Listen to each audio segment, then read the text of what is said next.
Welcome back to Football Daily Weekly. It's lovely to have you along with Robbie from ArsenalFanTV. Good to be here. And of course Adam from the voice of Football Daily. There's only one place to start with the 5 things that we're talking about this weekend. Yeah. Sorry about this, Robbie. Well, it's obviously Arsenal. What made me think? What made me think you were going to start with Arsenal? What happened? Same old story, really. Went to Stoke, and we know how they're going to play. They're very direct. Whenever they play us, they were very direct, and basically they outmuscled us, outfought us. But basically, they beat us in the first half. You know, our defending was absolutely terrible. I mean, it is beyond. It's beyond terrible. What is bad with that defence?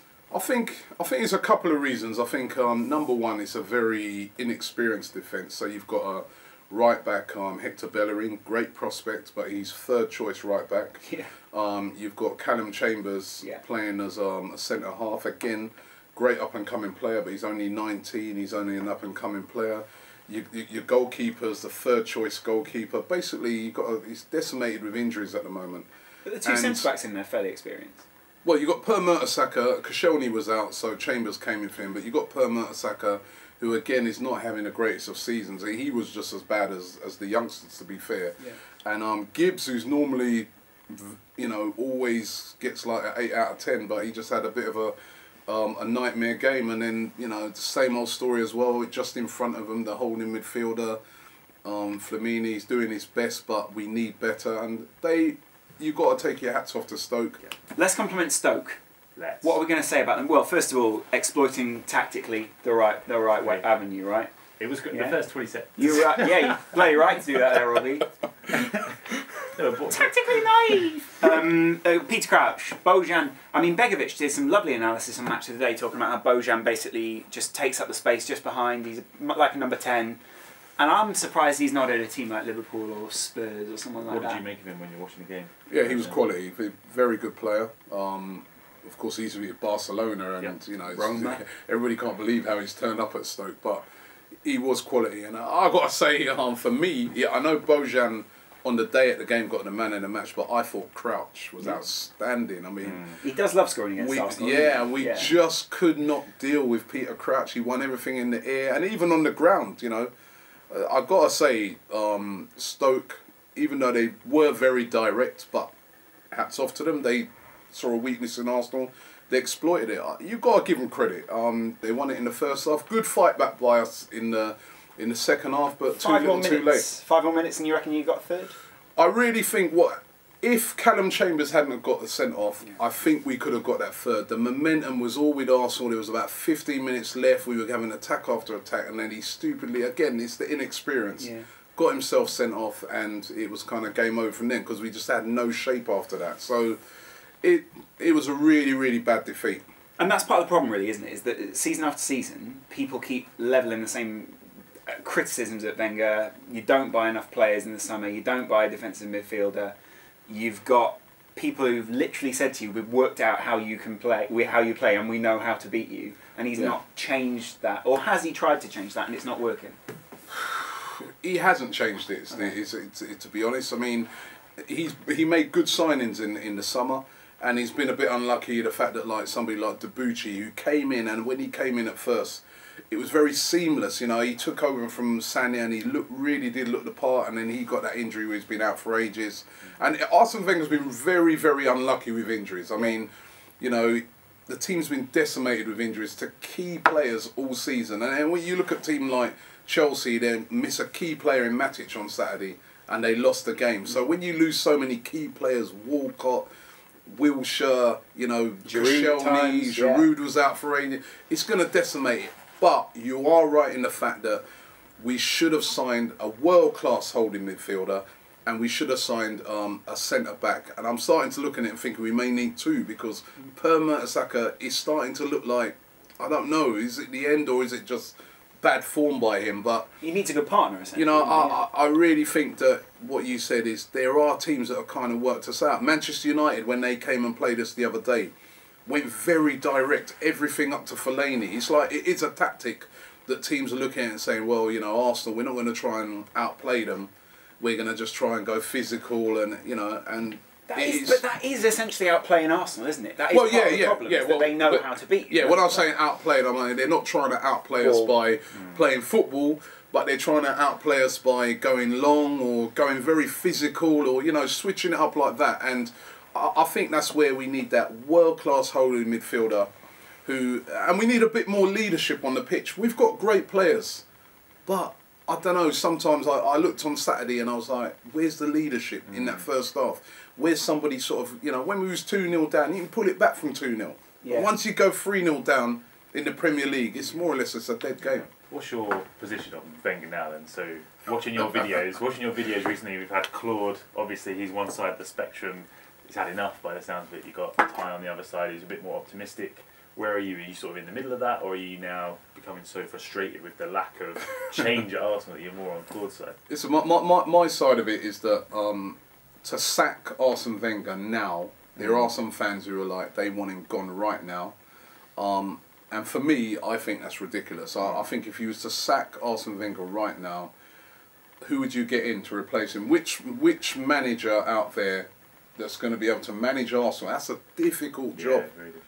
So what happens if at the end of so if you're saying obviously you'll wait till the end of the season to evaluate it, see from there, what will your position be if Arsenal finish fourth? I think you're the voice of Arsenal. I wish I was the voice of Arsenal. I'll be getting to spending some money. But I think I personally think that the board's 100% behind him. They're not going to sack Arsene Wenger. They will not sack him, and I also think that Arsene Wenger will not walk away either. I think you know, he will be like determined to do something before he leaves. I think going back to your question, that if it's only fourth place, again it depends. How do we finish the season? If we are this poor as we are at the moment, and that's how we just scrape through to fourth, then we might have to consider a new manager. But if we was to then, you know, football's a funny thing. You've seen with Pardew, you've seen with Allardyce, you know, about a few weeks ago, everybody was sackpardew.com, get him out, but no, you don't, your good website, where is that website? You know, so I think it's all going to depend on how we,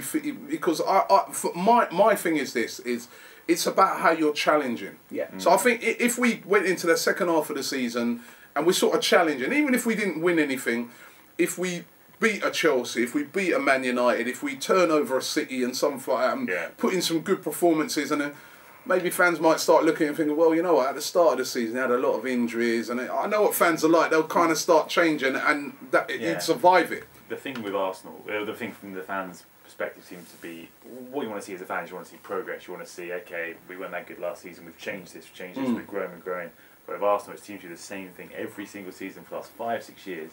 And it seems at the moment, although hopefully, you know, second half of the season things will improve, it seems like they're almost regressing instead of progress. Well, you're right there, and like you said, and like you made the point at the start, it's the sort of the same old problems, and the thing is about it, those problems can be fixed. Do you think that's what's frustrating. I think that's why a lot of fans are very frustrated with Arsene Wenger at the moment, because why did he not buy a centre back? Why? And also, I think another source of frustration with Arsene is he needs, to me, this is my personal opinion, I think he needs to just come out and be honest and say, fans, I'm sorry, I got it wrong. I should have signed a centre back.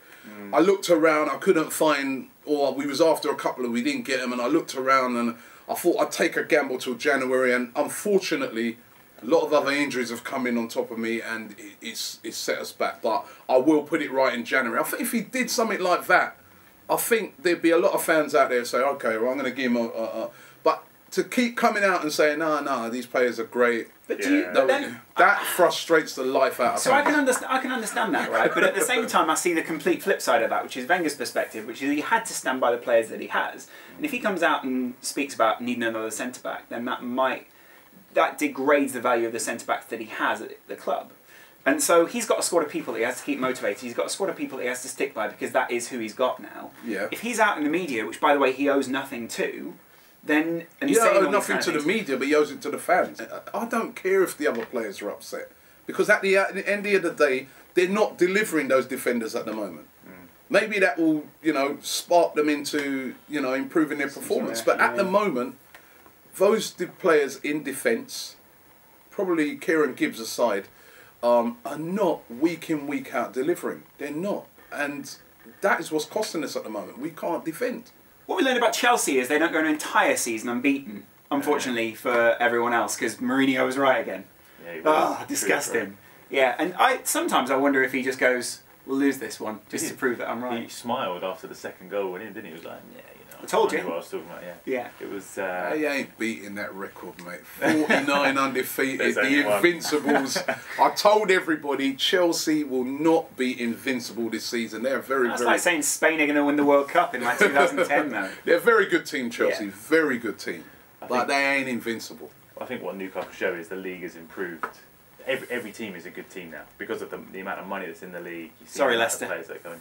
Well, you know, Leicester. Leicester beat Man United. Good, yeah, all right. I think it's difficult as in because a lot of the other teams are a lot stronger now. We see West Ham up in third place, Southampton are fourth. Yeah, but we see this every season. We see people go on good runs, all right? And yeah, it's compared about to the when the Invincibles were sustainability. there, now it's even harder. So, some simple reasons why Chelsea were beaten this weekend. A, no Matic.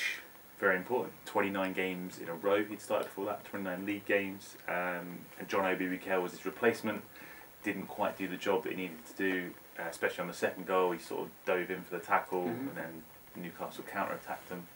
So I think, you know, he was a big miss for them. They also missed quite a few chances, which is strange. They had an off day almost. So I'm wondering if, you might argue with me on this, but I'm wondering if Mourinho, lack of squad rotation, has hurt them there. As in maybe some of the players are tired. He's playing this same 11 every week, obviously apart from Matic, who was suspended. But maybe Diego Costa looked a little bit jaded. Do you think that had any impact? People say he does need to be rested at some point, don't they? But what does it tell you about when you've got key players missing? Yeah. I've said similar things with Arsenal. And when you've got a key player like Matic, he's key to that team. And it wasn't just because of Matic that they lost, but it was definitely a reason. And also, they don't have a very good record at Newcastle. It's a bit like the Arsenal syndrome going to Stoke. It's a similar thing with them. Every time they go to Newcastle, they seem to get turned over. And sometimes you just have grounds like that where you just never seem to get a result. And, you know, listen, I still think Chelsea are a very, very good team. But I think they'll probably have a couple more defeats this season as well. You know, it's going to be, you know, a few weeks ago everybody was saying that, you know, Chelsea you know, when you hear people talking about, they've won it. I don't think so. I think City will push them hard, you know. I really, really don't think it's going to be as easy as what everybody was saying a few weeks ago. Big Sam and West Ham. Yeah. Played very well. Yeah. Came back from a goal down. Andy Carroll has scored 2, set up the other one. Yeah. Very direct again. Lumping the balls into Andy Carroll. Is that lumping or is that crossing? Because that is football essentially. I don't know. I think they were lumping a bit because Andy Carroll was up there. But it worked, and I'm a bit worried when Arsenal go there if Andy Carroll's playing because Andy Carroll's better than even more physical than Crouch, and we couldn't deal with Crouch. But you know what? In fairness to West Ham, they've been playing some excellent football. They've been playing some excellent football this season. They just looked, again, a team transformed because they got good personnel in there. They've got good more players. depth, I'd say. Good combo up front. Yeah, exactly. Andy Carroll's got that physicality. Sacco, when he came in the second half, was fast. He's quality, Sacco. The strike for the goal was lovely. He was 3.5 He's quality. And what's upsetting me and a lot of Arsenal fans is seeing Carl Jenkinson. They're playing outstanding at the moment. Alex Song's in there, you know, playing outstanding every game. You know, but they've got quality players in there now, and it's looking a completely different team to what you saw last season. They're playing very well. I don't think they'll stay where they are. Again, with a lot of these teams, they're only a couple of injuries away from maybe, you know, dropping back. But at the moment, they're flying. I don't see any reason why they couldn't qualify for at least the Europa League. You've got people like Tottenham, we're not performing. Everton are definitely not performing. Even Arsenal are sort of struggling. Liverpool. So I think though that top 5-6 positions, well, at least from 3 to 6, is sort of quite open. Really. I'd say 5 to 6. Yeah, I don't think West Ham will make the Champions League this season. I don't think that's such a brave guess either. There's no reason why. I think it might be between them and Southampton for 5th. That's how it's looking at the moment, the way the other teams play. And the other thing I've got to say, with the 2 teams you mentioned there, and from my Arsenal perspective, is I'm looking at 2 managers that a couple of months ago everybody wanted out: Sam Allardyce and Pardew. Yeah, definitely. Now they're on fire. So you want to see the same thing with Wenger, basically. Well, I do. It just, I don't know, when you see things like that, it just gives you a bit of perspective when you start to think to yourself, are we panicking? Are we? I know we've been there a lot longer in the bubble, and but you just think to yourself, you know, because the patience has been shown with these two managers is now being rewarded. Look at West Ham; they're flying. Let's go to Spain. Not literally, though. That would be nice. I'd like a tan at this time of year, to be honest. It's very tight at the top. It's difficult, lemon difficult, because there's 36 on the top. There's 34 just behind Barcelona, 32. I mean, and all the results at the weekend served them all quite well. Yes. Real Madrid with 18 games in a row now in all competitions where they've won. Amazing. It is incredible. It's a great run, isn't it? Yeah. So they beat Celta Vigo 3-0. Yeah. Then the next day, Barcelona won 5-1 against Espanyol. Yeah, not to be outdone with the hat-trick. The hat-trick, he scores the hat-trick. That's that, doesn't he? Two players from I think Messi and Ronaldo are from different planets. I mean, you look at their goal scoring records, over 200 goals, and it's just absolutely incredible. It's unreal. Ronaldo has scored 200 goals in 178 league games for Real Madrid, which is just insane, isn't it? It's a different league, though, isn't it? Yeah, it's not strong. They get Barcelona and Real Madrid. They get all the money, blah blah blah. So they're a lot stronger. But who would you go for the Ballon d'Or then, based on how these two are playing? I think Neuer. I'd like to see Neuer win it. So if you had to go for Messi, he's a World Cup winner, as has been said publicly a few times. They weren't very happy with that. The last few years, it's changed into basically whoever scores the most goals, isn't it? Well, it won't be Neuer. I'd love to see Neuer do it, but I think Ronaldo will probably get it. Yeah, now gone, isn't it now? Is it? Nailed? Yeah, I'd say so. Even though Messi's broken these records, but that's accrued over time. The thing that I find incredible in Spain is that you've got a player like Suarez, who last season was the best player in the Premier League, tearing it up, and he goes to Barcelona, and Messi is that good. He's just a complete second fiddle. No one even talk about him. Well, I mean, no one's talking about Neymar. That's how good this guy is. It's just absolutely incredible. That's expected level. But you know what? I've got to say, word for Atletico Madrid. What's the one word? They're amazing, and their manager's amazing. You think to yourself that they haven't got the spending power. They've had to sell their best player in Costa, Felipe Luis, guys like that. But yet still, still the replacements that they've bought in, Mandzukic and people like that, they've been brilliant, and they're there again challenging. And I think Simeone, a lot of Arsenal fans would love to see him. Would love to see him at Arsenal. A lot of other fans of other clubs they're saying he was the new Mourinho. I don't know what you guys slightly better looking. As feisty as Mourinho as well. I like Mourinho. Do you think they could actually win it this year, though, or do you think Barcelona and Madrid are just too strong? Barcelona and Madrid, it happens all the time, isn't it? Yeah, I think they're going to be too strong. They're going to be too strong, probably. There's a cycle. It's a cycle. There's teams rise to the top. Valencia did it. Villarreal did it. Atletico have done it a couple of times. It happens, and then because financially they cannot compete, they just get submerged again. And you've got to watch out this season for Sociedad, now that David Moyes is there. Sure. I feel really sorry for David Moyes and the mocking that he gets. I feel so sorry that David Moyes gets mocked so much. I hope he can rebuild his reputation over there. I think he did well in the first couple of games. He lost 4-0 at the weekend. I know. Just ideal. That's all. But in terms of who's going to win it, I would say, looking at Real Madrid, like you say, 18 consecutive wins, unbelievable. They've scored 51 goals this season, whereas Barcelona in the league, whereas Barcelona have scored 39. So I think they've got the firepower, especially with Ronaldo there, that's just going to probably take them to the title. Let's go to the United States, where we're talking about the MLS Cup. Right. LA Galaxy playing the New England Revolution. Yeah, what an incredible game. Was it? No, it wasn't amazing. I watched it. On my birthday weekend, I spent watching the MLS. Yeah, thanks. Robbie Keane, wasn't it? Robbie Keane, the ex-Tottenham legend. Oh. He didn't have a great game.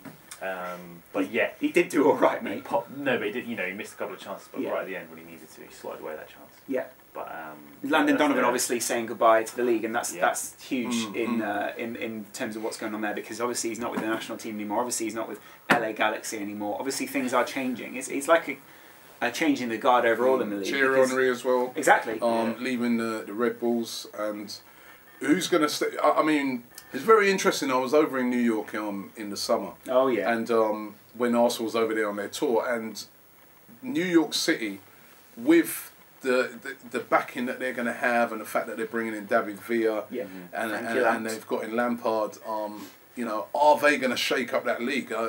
You know, I was hearing a lot of big things about, you know, their training facilities and what they're building, etc. So I think you could be seeing like a new team in the MLS that's going to like take it by storm, which is going to be New York City. It's competitive. Though. LA had won, is this the fifth? Yeah. And this is like, they won it back to back, was it 2011, 2012? So it'll be interesting to see if a team like New York can come in and shake it up a little bit, because it's just always seemed like Galaxy were going to win this year. I mean, it is a very competitive league. Well, Red Bulls are very good. Sounds have been very good this season. We've got some. Well, I mean, Sounds haven't been good all season, but certainly they got that run that got them all the way down there. And then I think it's that there are some quality sides in that league. I know it's not the same quality as other leagues, but it's certainly improving every season. I think one day you're going to see, you know, because there's so many kids in America playing football now. You know, that's down to people like Landon Donovan. I think it's only a matter of time before you see a lot of superstars coming out of America. You know, because they are, you know, starting to take football a lot more seriously out there. I think it'd be interesting to see what Landon Donovan's legacy is. I'd be interested to see what people think what was his impact on very mixed how good is he? There is a very mixed perception of Landon Donovan, because it's partly about him being a superstar in America and him being the best player in relative terms at that time. Right. He's not one of the best players in the world. He didn't travel particularly well. Although did well when he came to Everton, though. I was pretty. But again, in relative terms, impressed with him. In relative terms, I mean, he's a good player, but he struggled in Germany. Although most people say you can't really blame him for that because he was still quite young and found it difficult. And essentially, he promoted the game, and it is growing as a league in general, and every level of the game seems to be getting better.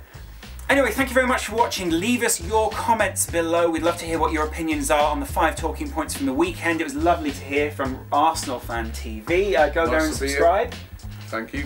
Please subscribe. It would be very nice. Yeah, even if you're not. The thing is, even if you're not interested in Arsenal, it's still interesting to watch because you do your research and you've got some mental people on that channel as well. I just think if you're a football fan, you'll enjoy ArsenalFanTV because it is all about fans. Yeah. So My favourite bit's the road trip. You can relate to it. The road trip's the best bit. When you do the road trip, that's my favourite bit, mate. Do more of those because they're good. We'll keep the road trips going. The bits when you're driving are the best bit. It's like Alan Partridge back in the day.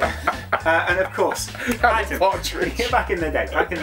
And of course, Adam from Football Daily. It was lovely to have you guys. Until next time, that's football.